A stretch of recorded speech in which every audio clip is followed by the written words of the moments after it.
கர்த்தராகிய இயேசு கிறிஸ்து நாமத்தினாலே நான் உங்களை வாழ்த்துகிறேன். இந்த ஆசீர்வாதத்தின் விடியல் என்று சொல்லக்கூடிய நிகழ்ச்சியை இந்த காலை வேளையிலே உங்களை சந்திப்பதில் மிகுந்த மகிழ்ச்சி அடைகிறேன்.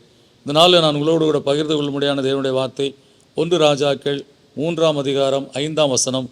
கிபியோனிலே கர்த்தர் சாலமோனுக்கு ராத்திரியில் சொப்பனத்திலே தரிசனமாகி, நீ விரும்புகிறதை என்னிடத்தில் கேள் என்று தேவன் சொன்னார். தேவன் அன்புள்ள தேவன்.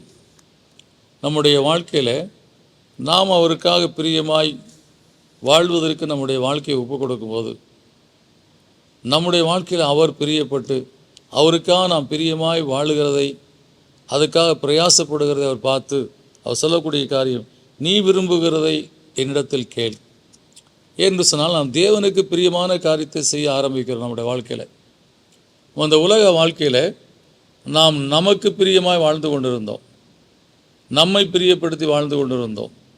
ஆனால் இன்றைக்கு ஒரு நாள் கர்த்தரை பிரியப்படுத்தி வாழும்படியாக நம்முடைய வழிகளை நாம் இன்றைக்கு விட்டுவிட்டு கர்த்தருக்கு பிரியமான காரியத்தை செய்ய வேண்டும் என்று சொல்லி அவருக்கு பிரியமான செயல்களில் நாம் ஈடுபடும்போது, கர்த்தர் நம்மேல் பிரியப்பட்டு நீ விரும்புகிறதை என்னிடத்தில் கேள் என்று நமக்கு விரும்புகிற காரியத்தை, நாம் விரும்புகிற ஆசீர்வாதத்தை அவர் கொடுக்க உண்மையுள்ளவராக இருக்கிறார்.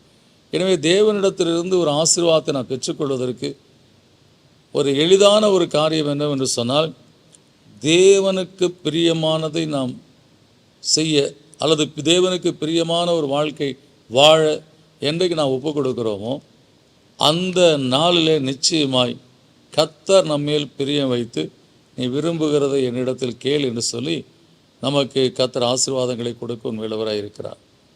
எனவே நீங்கள் கர்த்தருக்கு பிரியமாய் வாழுகிற வாழ்க்கையை கர்த்தர் அறிந்திருக்கிறார். எனவே இந்த கால வேளையில் நீங்கள் விரும்புகிற காரியத்தை கர்த்தர் கொடுக்க முடியுதான் இந்த வசனத்தை உங்களோடு கூட பேசி கொண்டு இருக்கிறார்.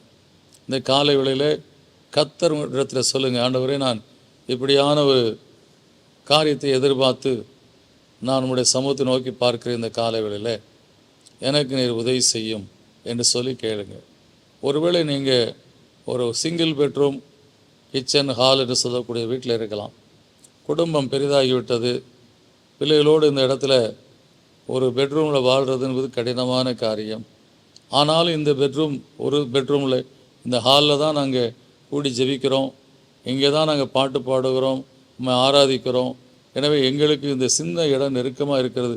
ஆனாலும் ஒரு பிரியமான வாழ்க்கையை இந்த சிறிய எல்கைக்குள்ளே வாழுகிறோம் என்று சொல்லும்போது, கர்த்தர் நிச்சயமாக நீ விரும்புகிறதை கேள். கர்த்தர் ஒரு 2 பெட்ரூம் இருக்கக்கூடிய பெரிய ஹால் இருக்கக்கூடிய ஒரு ப்ரேயர் ஹாலோடு சேர்ந்து இருக்கக்கூடிய ஒரு விஸ்தாரமான எல்கையை கொடுத்து ஆசீர்வதிக்க உண்மையுள்ளவராக இருக்கிறார். எனவே நீங்கள் அவருடைய சமூகத்தில் இந்த குறைவுகளின் மத்தியிலும் அவருக்கு பிரியமாக நீங்கள் வாழ்ந்ததுனால உங்கள் வாழ்க்கையை விரும்புவதை கொடுத்து ஆசீர்வதிக்க உண்மையுள்ளவராக இருக்கிறார். எனவே தேவனுடைய சமூகத்தில் கேளுங்க, கர்த்தாவே, நாங்கள் ஆராதிப்பதற்கு, துதிப்பதற்கு, ஜெபிப்பதற்கு இந்த இடம் போதவில்லை, நாங்கள் வாழ்வதற்கும் போதவில்லை. எனவே இந்த எல்கையை விரிவாக்கி தாருமென்னு சொல்லி கேட்கும்போது கர்த்தர் நிச்சயமாக எங்கள் வாழ்க்கையில் நீங்கள் விரும்புகிற ஆசீர்வாதத்தை கொடுக்க உண்மையுள்ளவராக இருக்கிறார். இந்த விசுவாசத்தோடு ஜெபிப்போம். நல்ல பிதாவே, நன்றியோடு துதிக்கிறோம், சோதரிக்கிறோம்.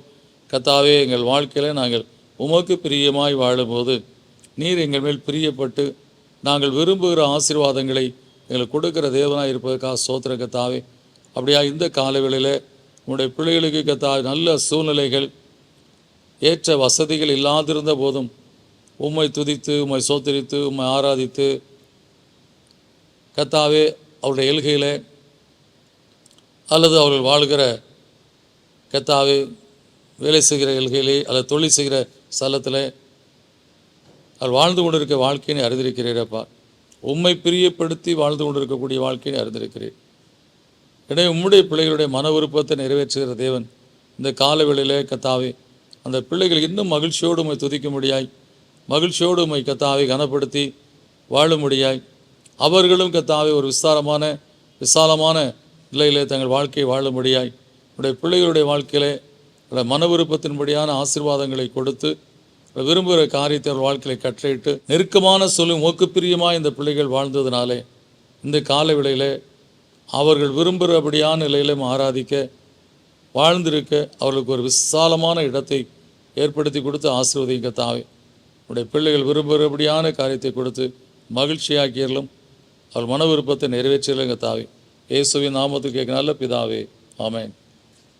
கர்த்தர் உங்களுடைய இயலாமையின் மத்தியிலும் அவருக்கு பிரியமாய் வாழ்ந்ததை கர்த்தர் பார்த்து இன்றைக்கு கர்த்தர் நீங்கள் விரும்புகிறபடியான ஆசீர்வாதத்தை கொடுத்து உங்களை ஆசீர்வதிக்க உண்மையுள்ளவராக இருக்கிறார். விசுவாசத்தோடு அவருடைய சமூகத்தில் காத்திருங்கள். கர்த்தர் பெரிய காரியங்களை செய்வார். God bless you.